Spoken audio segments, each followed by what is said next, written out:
So how do you become a selling master?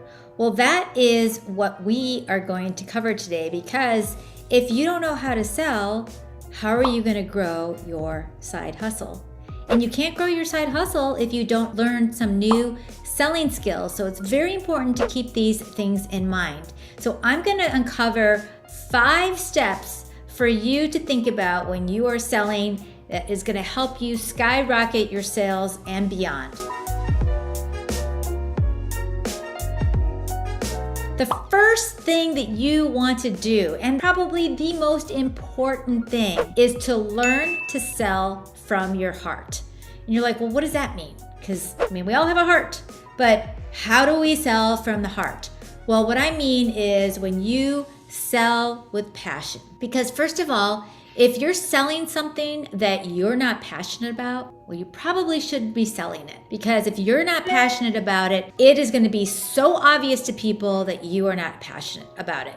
So you have to reconsider, is this the right thing that you're selling in the first place? So you want to make sure that when you sell from the heart, it eludes from you. People can feel it in you. They can sense it in you. They see it in your countenance. You don't sound like you're just having to rehearse something or practice something or force something. You want to be able to express to people that you really enjoy what you sell. So a lot of it has to do with you smiling. It has a lot to do with your countenance. It has a lot to do with your mindset. If you believe that you can't sell something, guess what? You're going to come off like you don't know how to sell something. So you need to make sure that you have that confidence that you can put yourself on, that you are going to sell something and that you are excited about it. And even if it's not the right person that you're talking to, who cares?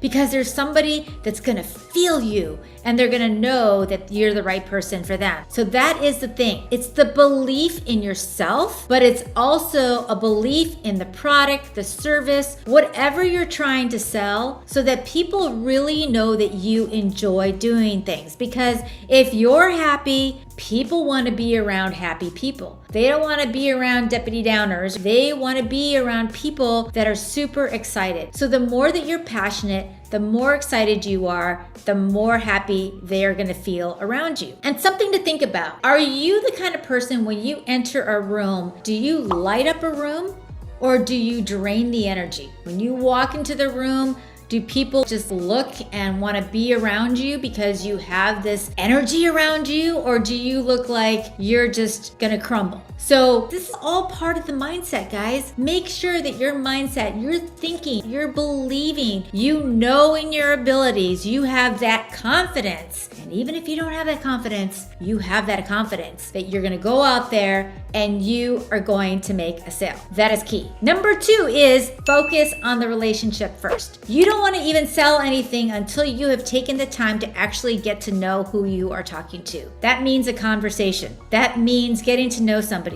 That may mean not selling anything for 6 months to a year. I know that's hard to hear probably for your ears, but I'm telling you, the longer that you take to build that relationship with somebody, you eventually are going to sell them. People first and everything else will come. You don't focus on your sales numbers when you walk into the door. You are focusing on getting to know that person. You want to know what their positives are, what their negatives are, what their objections are, what are their concerns, what are their fears, what are their hopes, what are their desires, what are all the things that you can help them with. And the only way that you're going to know that is because you're going to take time to get to know them. And how do you do that? You ask questions. And you ask open questions, not closed questions, because you genuinely want to get to know them. Because if you're asking questions that maybe are specific for your business, like what kind of house do you want to live in, how many bedrooms if you're in real estate, those are specific to what you're trying to sell. That is not relationship selling. I'm talking about really genuinely getting to know the person. So again, if you're in real estate, you want to find out like what kind of family do you have? What kind of anticipations do you want a family in the future? Do you need rooms to expand in your house? Like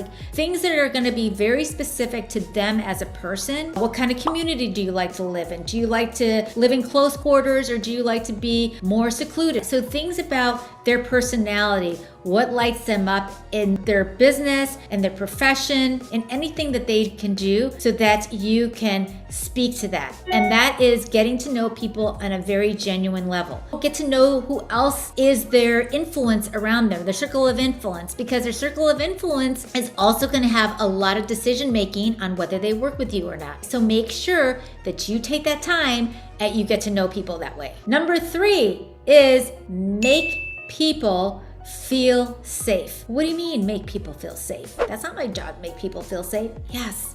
When you talk to people, you don't want them to feel like you are some sleazy salesperson that is just trying to close them and you really don't care about them. You're genuinely caring about them and you're making them feel very special. Like, speak things about them that you appreciate about them. Maybe it's something about their business. Maybe it's something personal about them. Maybe it's something that they've done for charity. But really speak to something about them personal that you can appreciate about them. And I want you to be very vulnerable about yourself, which means you're an open door. Obviously, you don't need to share very personal facts about yourself, but share things about yourself. Stories are great ways to sell people because they can relate to that. Because if you're talking to people, think about a time when you sold to somebody else very similar to them, or a situation that may be very similar to them that they can relate to.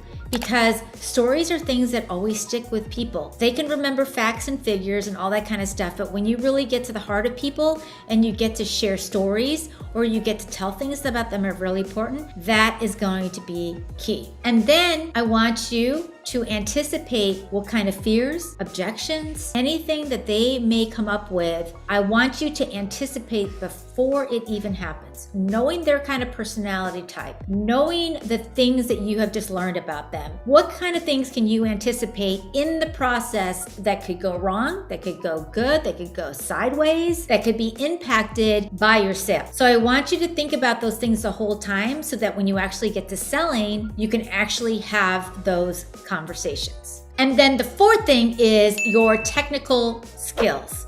I want you to be able to know your technical skills so well that you can literally break it down and make it very simple and very understanding to people so they understand what you do. And a lot of times people use acronyms or things like that are very hard for people to understand. And a lot of times you may throw out an acronym and not even know that the person doesn't understand it. So I want you to be able to really simplify things and explain things to people by breaking it down. And like I said, you want to be very knowledgeable about your product. And if you're not, if it's a product or service, a coaching business, whatever you do, be very, very knowledgeable about your area, your specifics, and things like that. And if you're not knowledgeable, then you make sure that you get the training. And if somebody ever asks you something that you don't know, you make sure that you say to them, that is a great question, and I don't have the answer right now, but I'm gonna get back to you. You never wanna make up a story. You never wanna make up an answer that you cannot back up down the road, because you will have egg on your face. People will not trust you anymore if they know that you are just making something up instead of just being very genuine and very real. I've had this happen so many times in my career where I didn't need an answer, and I literally had people say, thank you. Thank you for being honest, and thank you for getting back to me. And then of course you wanna make sure that your follow-up is key and that you get back to them with that answer within a very short period of time. I usually say 24 to 48 hours, but you do you, but make sure that you are consistent and you get back to that person. Make sure you give examples and stories and everything that you can that's going to help them break down what you just shared with them and make it very palatable and very easy for them to learn what you're teaching them. And then the 5th and final step of the selling process is closing with conviction. So there's a process that I use for closing people, but very specifically, first is you want to listen. When I say listen, you've been listening all along and you're not talking while they're listening. You're not interrupting while you're listening. You are just listening. And you don't necessarily have to write something down, but if that helps you to remember facts, then you can actually have a little notepad next to yourself. But you want to listen. When you're done listening, your next step is you want to acknowledge. You want to acknowledge that what you just heard them say to you is what their problem really is. And so you want to repeat what they had to say to you back. You want to be able to come back to them and say, okay, so you just said that you would like XYZ. Is that correct in what I'm hearing from you? A lot of times you may be off. You may have gotten it wrong. But if you take the time to acknowledge them about what their concern is, what their fear is, what their objection is, even just what they're trying to say to you, and you acknowledge the fact that they do that, then you are going to gather that kind of information and they are going to know that you're listening to them and that you really heard them. Because the important part of it is not just listening, but to be able to say, yes, that is my concern, or yes, that is what I really want. Or they may correct you and say, no, I actually want this. Okay, got it. So if I could give you this and we could have this kind of result, that would be good. Is that correct? Yes, that's correct. Great. Okay, then you're ready for the next step. So now you've acknowledged them, you've confirmed them, and then once you've confirmed what they said to you by asking those questions again, so if you could have this, then this would be a priority for you in your life right now. Am I understanding that correctly? Okay, great. Now you can go for the close. How about if we set up a time and we have a coaching call together? How about if we set a time and I can review my product with you? How about if we set a time that's convenient for you where we can go over more information? You don't necessarily have to sell the person on the spot that day, because a lot of times people will appreciate if you come back later on to even sell them something. Or you can do it right then. You can say, well, is it okay if I share with you some of the things that I think would be very helpful for you? And then you go for the close, because why? You've asked for the permission ahead of time. You're not just jumping in and just assuming everything, because you've acknowledged all along the way, you've confirmed all the way, and now you earn the right to close. So hope this all helps you guys, and we'll see you in the next module.